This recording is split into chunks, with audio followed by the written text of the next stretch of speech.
you, Jo. Welcome and thank you for your book and all this wonderful, great work that you're doing. And also, she's the spokesperson for a foot company. So, if any of you are looking for some great footwear, it's called the Obis Footwear. So, over to you.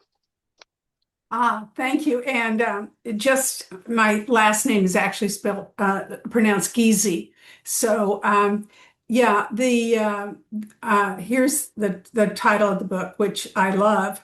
And so the person you were just talking about, who was having trouble walking and was inspired, I this is not a singular story about people who've read my book. As a fellow journalist, I'm used to people send me a book, like let's say I'm interviewing them. So they'll send me a book and I'll just skim through it so I get the idea of it and then know enough so that I sound smart and clever when I'm interviewing them.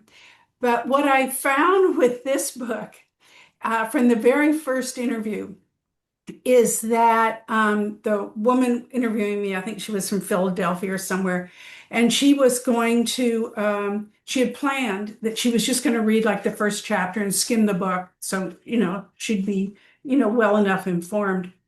And she said she started it on a weekend and she could not put it down. She was so inspired. And that's what I am getting across the board. And the reason I wrote the book was it's doing its job because I wrote the book to inspire people when they've been given a grim diagnosis. It can be any kind of diagnosis. It doesn't have to be like mine, where I lost my left Achilles and that physical therapist said, I don't want to be a Debbie Downer, but you've got to accept that you're going to be compromised for the rest of your life. No, I don't. And furthermore, I don't have to accept what she's saying. And I never spoke to her again. So it's the person who read the book and came away with the idea, well, if Jo can walk after this, then maybe I could walk too. I'll tell you just one brief story that's happened to me a lot recently when people have been talking to me, is they've been calling me a medical miracle. And I was thinking, is that right? Is that hyperbole or is that really correct? So I was in a doctor's office or something totally different with my husband. And I said, oh, by the way, can I just run this by you? And I told him he didn't know anything about my Achilles and not having a left ankle that works. And I told him people are calling me a medical miracle because I can walk now. And he said, let me think about that. He said, yeah, most people without an Achilles would be doing well to walk around their living room. Yeah, I'd say you're a medical outlier, a medical miracle.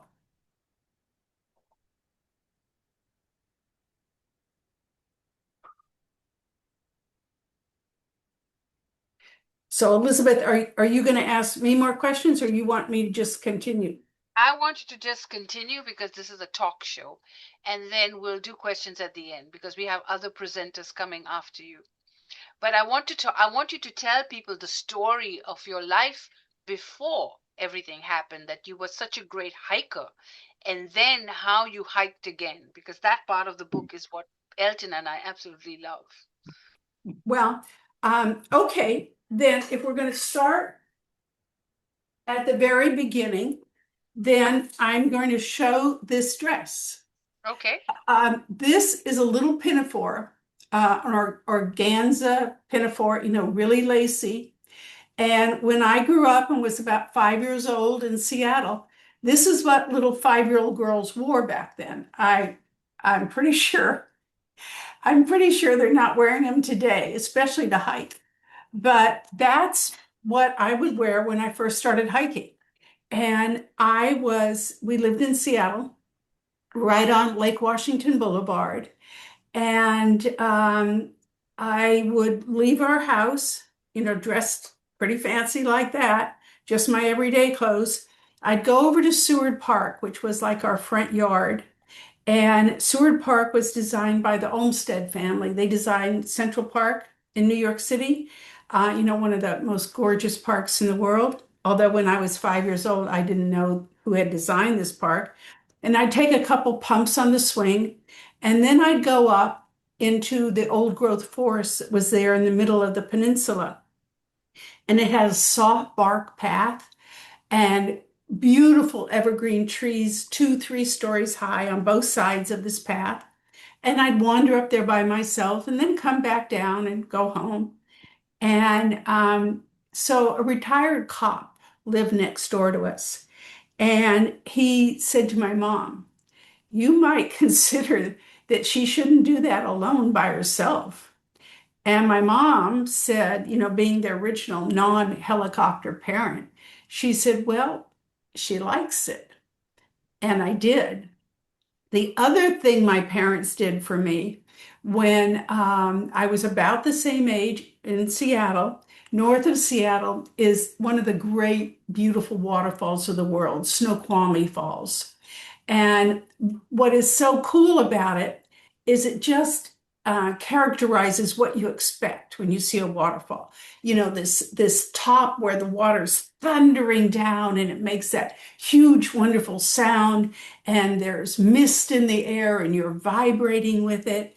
And on the spot, about 5 or 6 years old, I became a waterfall junkie. Really, it's just in my DNA. I've been attracted to waterfalls all over the world, which I could tell you about some of those.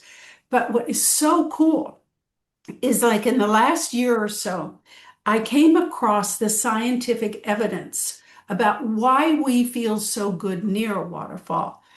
The phrase waterfall effect apparently has been in existence for 100 years, but I never knew about it until I stumbled on it just recently. And what it is, it's the benefit of being near waterfalls. And it is that the air near a waterfall, that it turns out that the negative air ions are the positive ones, ironically. And the air near a waterfall has 100,000 negative air ions per cubic centimeter. 100,000. In your office where you are right now, or where I am, maybe we're lucky if we have 100. So no wonder when we're near a waterfall, we feel so refreshed and invigorated. There's a reason for it. One of the best hikes I've ever done in my entire life, it was to 2 waterfalls, and it was in New Zealand. And lots of parts of New Zealand are not accessible except by air. And my husband had selected to go to New Zealand to go fly fishing. He'd heard about it from all of his angler pals in Montana. And I thought, well, if he's going to use the helicopter to go fly fishing, couldn't the helicopter take me somewhere cool and remote to go hiking? And they weren't very happy about my request because they're a lodge really built around fly fishing and boating and guys out there, And but they did find me a guide, and she was also turned out to be a mountain climber. And the helicopter came for us, picked us up at our lodge. It was a little Robbie 44, which when you're sitting in it, it's like you're just sitting in this glass cube and you can look out on all sides. And we're like just, going right through this mountain range. And oh, so exciting, so wonderful. And so we end up hiking in this area where that's totally remote because we got there by helicopter. There's nobody else around. From the air, it looked like beautiful golden grasses blowing in the wind. And after we got down there, it was a marshland, and our boots were sinking in like up beyond our ankles. But that was okay because that was part of the journey. The first waterfall there was narrow at the top, but thundered down. It was the second one that we had to walk like 4 hours to get to. That was so wonderful. And the person I hiked with even brought along really great snacks. But I've hiked to waterfalls in Iceland. Iceland, gosh, if you're a waterfall junkie like me, Iceland is a fabulous place to go. I mean, you just kind of blink your eye and there's another waterfall. One of our grandsons, who we take on these adventures with us, I think he got tired of seeing all the waterfalls. I am never tired of them. Um, Also, if you're a waterfall junkie like I am, you have to see the biggest waterfall in the world, right? There's one on the tippy top between Argentina and Brazil, right there where they come together. And that waterfall is called Iguazu. And the top of it is the longest waterfall in the world. It's 1 mile across the top. And I just had to go there. And that was a fabulous experience. And it has since really been Facebook and so discovered. But since we were staying in the middle of the jungle there in a hotel, Mhm. we were able to have access to that waterfall before they let the public in. Once they let the public in at 9 or 9:30 on these big yellow school buses, you couldn't even see the waterfall.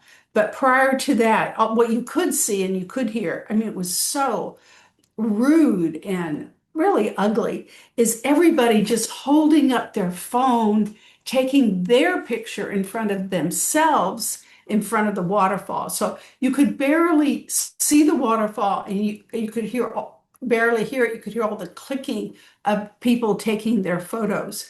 But when we got there first thing in the morning, and you could see Iguazu with a sun rise behind it, almost like a rainbow. It could not have been better. And then, of course, I have also hiked to frozen waterfalls.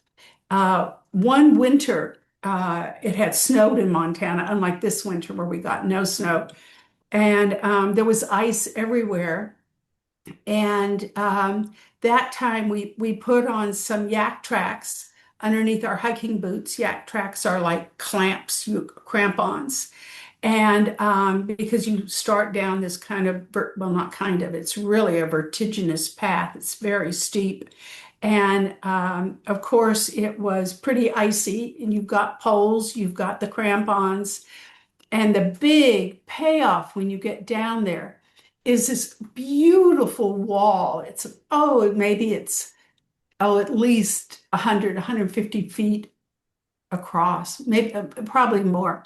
And in spring and summer, of course, it's just beautiful, like turquoise water falling down.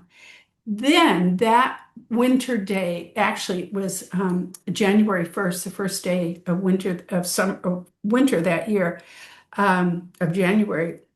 The whole wall was turquoise ice. I mean, it was just amazing. I could have stood there and just looked at it. I mean, like, how gorgeous is that? That's one of my favorites. That's on the way to Big Sky. Um, um, and my friend who was going with me, she said, I knew you could go to waterfalls in summer, but I never knew you could do it like this.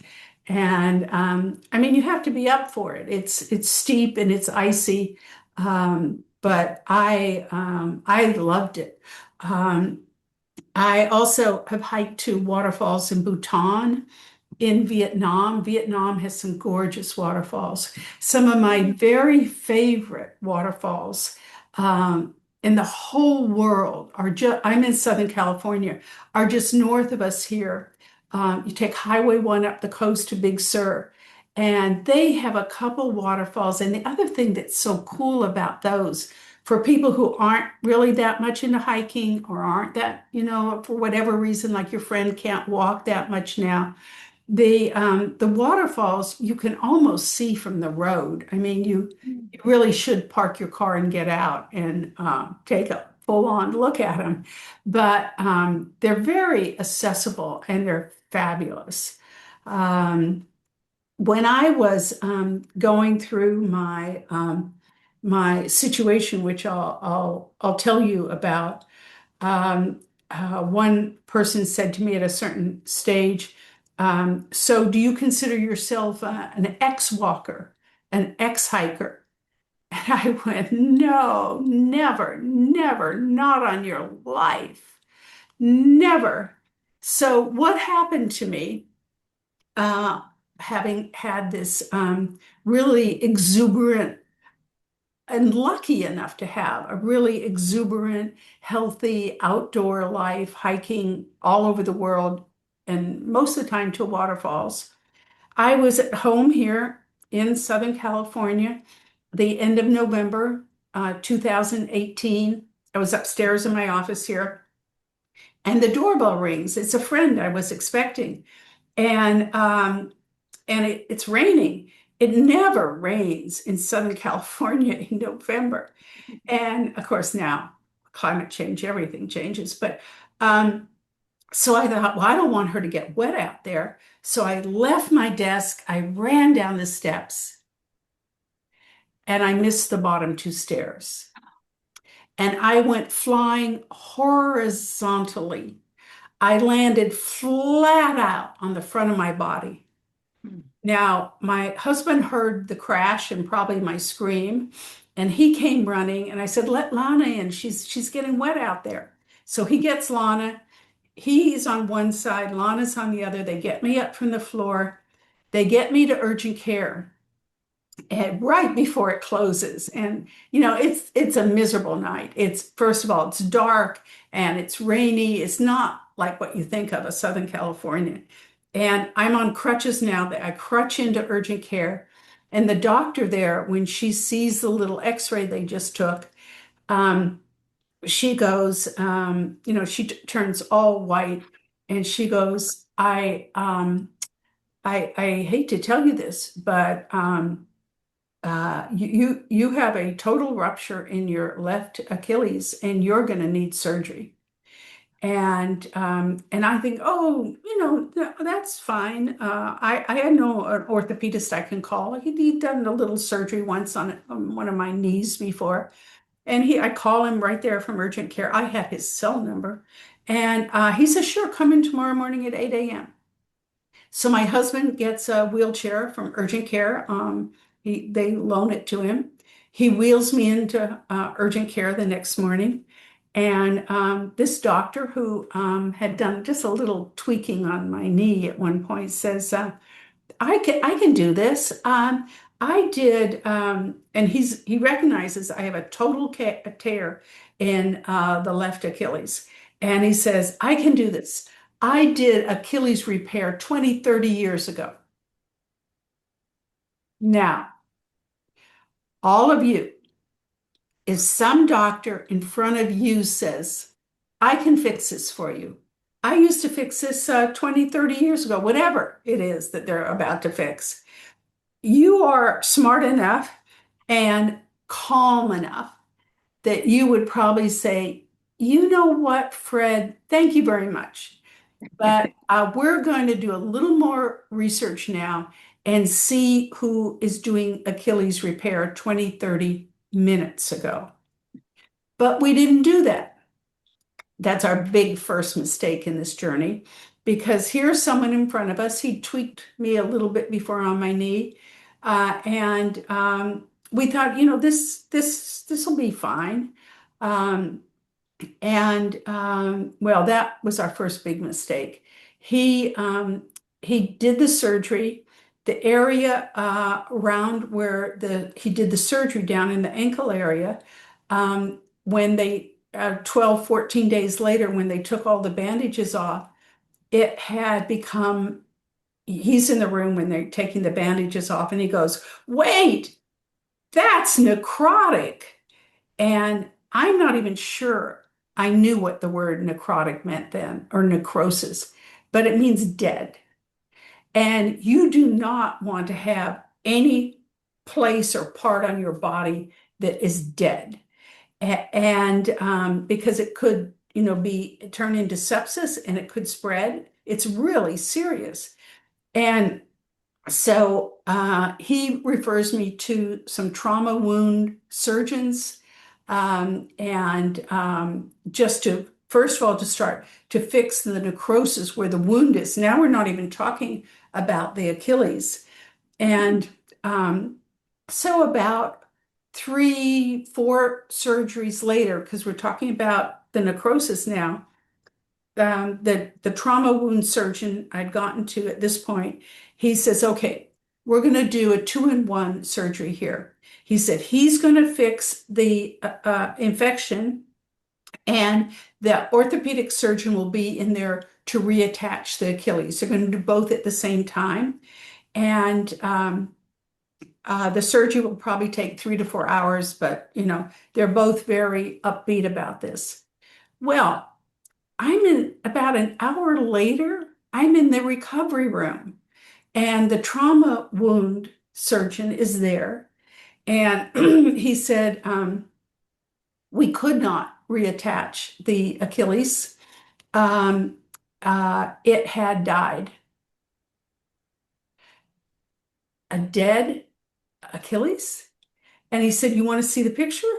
So the strongest tendon in our body, the one that goes down in your ankle, up your calf, the strongest tendon, in my case, had curled in on itself, and it was like a little fetal mess in this mass of slime.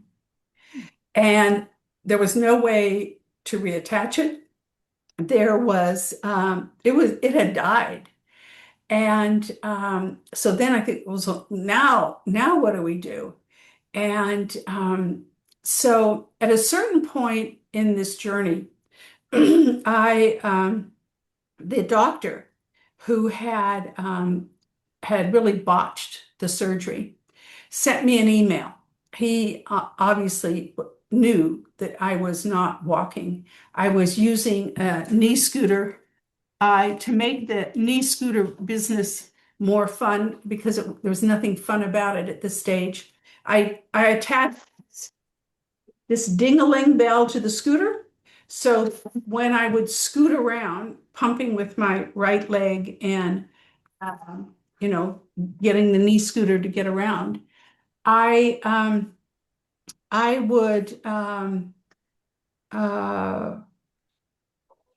I had no intention of being on that knee. I was on the knee scooter for 144 days and had no intention of being on there, for the rest of my life. And out of the blue, I get this message from the doctor who botched the surgery, and he said, "You might try CORE, the Center of Restorative Exercise." And it's in Northridge. Now, from where I live in Los Angeles, all the way over to Northridge, that's the equivalent of asking someone like to drive to London. It's so bloody far away. And I thought, okay, I'll do it this one time, but that's it. And so when I'm driven over there, it's it's like a gym, but like no other gym you've ever seen before. It's a seriously sobering place. Nobody in there is walking, directly. They might have a wheelchair. They might have one of these stand-up devices that holds them up so they can help them hold them up while they're walking. Everybody is disabled and in a total state of disrepair, trying to get repaired. And Taylor Isaacs, who's the founder and the director of CORE, the Center of Restorative Exercise, he took me into the evaluation room, which had really nice, pretty red walls. Red is my favorite color. It makes me feel joyful. And he had 2 PhDs in sports medicine.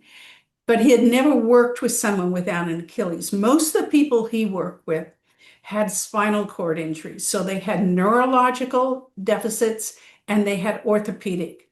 But mine was all orthopedic. And he, even though he'd never worked with someone without an Achilles, he wanted to take his PhD knowledge and put it to work in my case. He was dedicated to helping me walk again. And 2.5 years. And remember, the first time I went over there to CORE, I I said, okay, I'm going to do it once because this is just too bloody far. Yeah. And I went 2 to 3 times a week. When I got stronger, I could go 3 times a week. And I went there for 2.5 years and I was able to walk again. Now, I wasn't walking like, the person I used to be walking with, like, I was walking much slower. And I, um, I said to Taylor at a certain point, I was walking out in front of the house here, and I said to him, everybody's just whizzing past me. I'm walking like half the speed I used to walk at. And Taylor said, to compare is to despair, Joe. Drop it. So I used to walk, especially when I was in Montana, but here too in the Santa Monica Mountains. I would hike up, I'd be with the front of the group hiking up the trails, setting the pace. And I went on a recent sunrise hike. And I realized when I showed up for the hike, it was 7 a.m. in the morning. It's Montana in summer. It was 39 degrees. They had these big pots of fire going. And I realized, all the hiking I've done all these years, I've never done a sunrise hike. This is cool. So we started off on the trail. There were about 30 people who had shown up. I was stunned that that many people could, but it is Montana. These are outdoorsy crowd of people. So, Joe, I'm going to interrupt you for just a few minutes because there's a lot of people waiting to speak. But I love the story, and you need to get her book so that you can read more about the book. You Will Never Walk Alone. You'll Never Walk Alone. And we'll make sure that the links are available to you. And let's get Joe back to do part two. So, Joe, if you just want to wrap up, and then we'll bring you back because you are such a great storyteller, isn't she? So descriptive. I could just, like the turquoise waterfall, I could just picture everything that you've been saying. So this is amazing. So give us a quick wrap up about the book, and then I'll bring you back for part two. Well, one of the most important parts of the book that we haven't talked about yet is the importance of friends in this journey.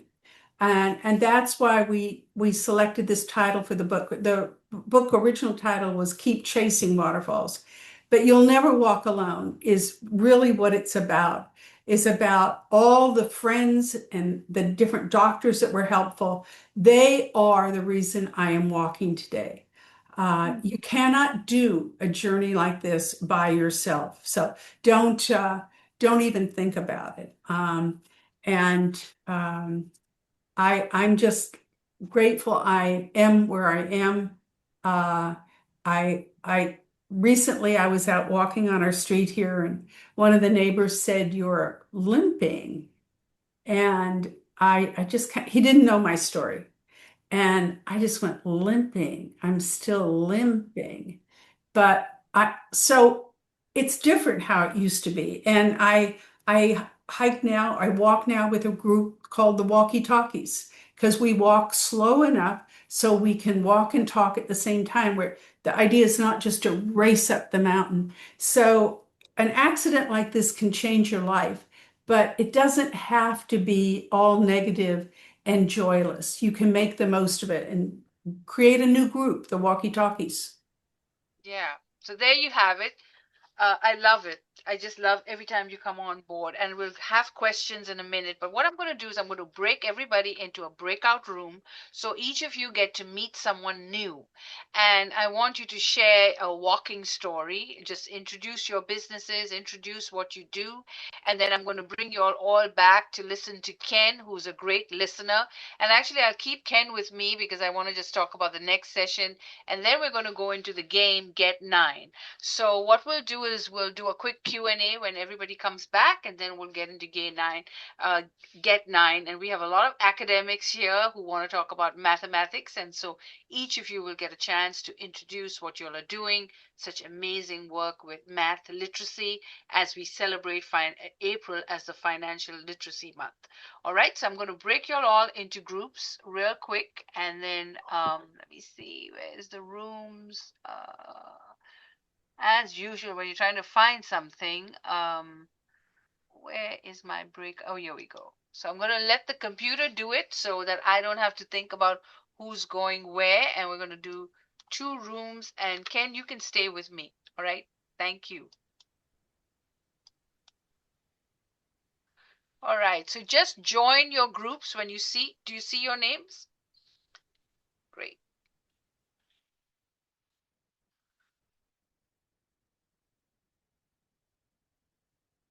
Okay, oh, everybody's joined the group. Okay, so Bill, you're with me. All right.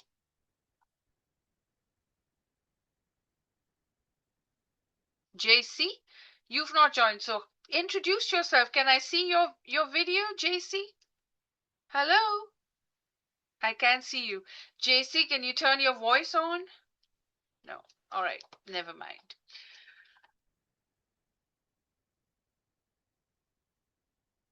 Okay.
Who's JC? Can you talk? All right.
Hi, Elizabeth. Apologies. I got the note from you and I thought it was to speak with you one on one. No worries. You're on mute. Joe and Donna Ford just yesterday confirmed that they were coming to speak, and because they're both Hey, sponsors, it's a sign of success. I'm just yeah, sorry that I everyone doesn't get the full amount to speak. I just couldn't bring everybody to speak, so I wanted to personally apologize because And what James was so apologetic. He just I could not. yeah, I put programs together, and then people just butt in, and then they want to talk for the longest periods of time, so it messes the We need a program. taxi meter. So as people talk, it's the dollars keep spiraling. Yeah. So those two just came in, so so anyway, we'll bring you in now. Yeah. Right. So did you guys have fun meeting someone? Yes. Hey. Um, so what I'm going to do at the end of the day, because we're doing 20 speakers today, is I will make sure that everyone gets everyone's websites. Because sometimes people don't want to be contacted. So everybody's website has a contact page, so you can go on the contact page and make a connection if somebody inspired you, and try to buy a book or a product to just support one another. But then I also want you to do another step, which is write a review. So I want you to go and on Facebook, LinkedIn, just connect with people and write a review. So reviews are the most important thing, because as AI will start to clone all of us, because if you've already had duplicates on Facebook and everything, you're going to see a lot more, because we're going to multiply like really rapidly. And the only way you can really find out if somebody's real is by reading a review. And then you'll see real people writing reviews for people. So reviews are getting to be more and more important. And no, we're not talking about just 1 and 2 reviews. We're talking about 20, 30, 40, 100 reviews. So if everyone you met today, and I'll make sure that everybody gets everyone's websites, that you can connect and write a review, that would be terrific. And I'm starting these smaller groups where we're going to be trying to empower one another about sales. So we'll be checking in, and today everybody's going to post a story on Facebook. Everybody's going. So if you are one of those that needs, hand holding along the way, and you want to get aggressive on sales, then but you would have to join one of the business opportunities, because they have tools that I wouldn't have. So now, very quickly, Regina is brand new to the group, so welcome, Regina. I'm going to let Ken do a quick 5-minute intro, and Regina quickly introduce. We get to see Chip. Amazing. And then we'll get Chip, and then we'll get into game 9, and Chris and Renita can also. So why don't we just everybody get 5 minutes, introduce yourselves, and put your websites in the chat, and then we'll settle down. And those of you who have to leave, we'll settle down and play game 9, because I'd rather we're relaxed when we're playing game 9 than worrying that we never got a chance to speak. So, for those of you who've come here for the first time, I will record each of you, so each of you get your own video segments. And then you can share those videos. They're shareable links. You can share them wherever you have Facebook, LinkedIn, everywhere. Also, make sure you subscribe to our channel, because then you'll get to see real time, when I'm sharing as well. Now, I keep saying this, and I promise you, next month, I'm going to work hard to understand how to do live streaming. The only reason why we do pre-record and then we share is my own personal fear of live streaming. So because I want to make sure I know how to do it correctly. I have bought the software. I paid for it. I'm already, all systems go. So it's just I could have done it today. Just hit the button and we could be live streaming. But I want to make sure that we have all the protections and controls, and I want to know what I'm doing, and when it goes to, a lot of people, I want to make sure I know what I'm doing. So that is the only hesitation, that we haven't been live streaming. But I promise you, May that's giving me enough time to work on it, and I will work on it and get it to you. Another thing that Jackie and I are going to do because of Get 9 is give you each a badge. So I'm going to sit with Jackie sometime. We'll find time in our busy time because we've already in April, so we've got 4 months. So we'll go and do roll call of everybody who came on the Zoom and make sure everybody starts getting their badges. So the way the badges work is every time you appear on the show, you get a badge. And we will count all the badges at the end of the year to make you the winner of Brightside Empowerers Award. So Bill has been a Brightside Empower Award winner as well as Jackie. So the advantage of being an award winner is, again, on your Facebook, on your LinkedIn, when you say you're an award recipient, other people are going to give you awards. So it's important that you know that you're getting badges, you're getting recognition. These are what, and Jo is a journalist, she can tell you, these are what we call newsworthy articles. Because if you don't have any news, then you can't do any, you can't tell people about your business. So you need these badges, you need awards, you need recognition, you need videos that you appeared on podcasts. These kind of things make you newsworthy.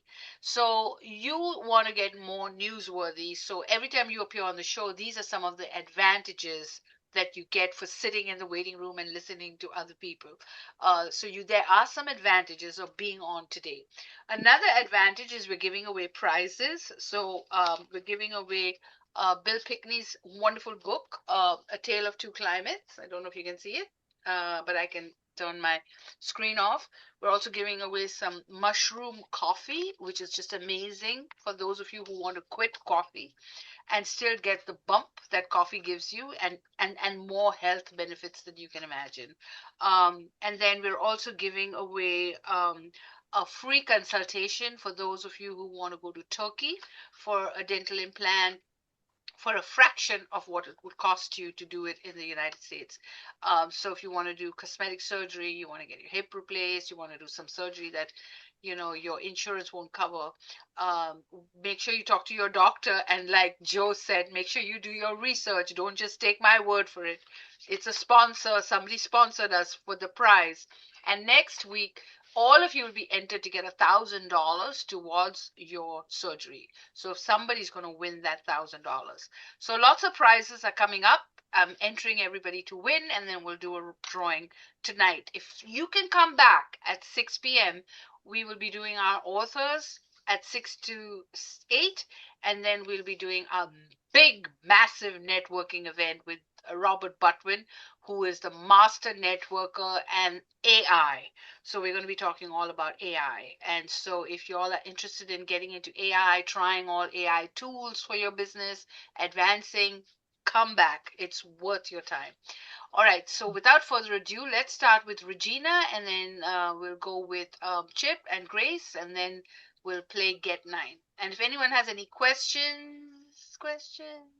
All right. So I'm going to put her first. She's a newcomer. Welcome, welcome, welcome. Hi, everyone.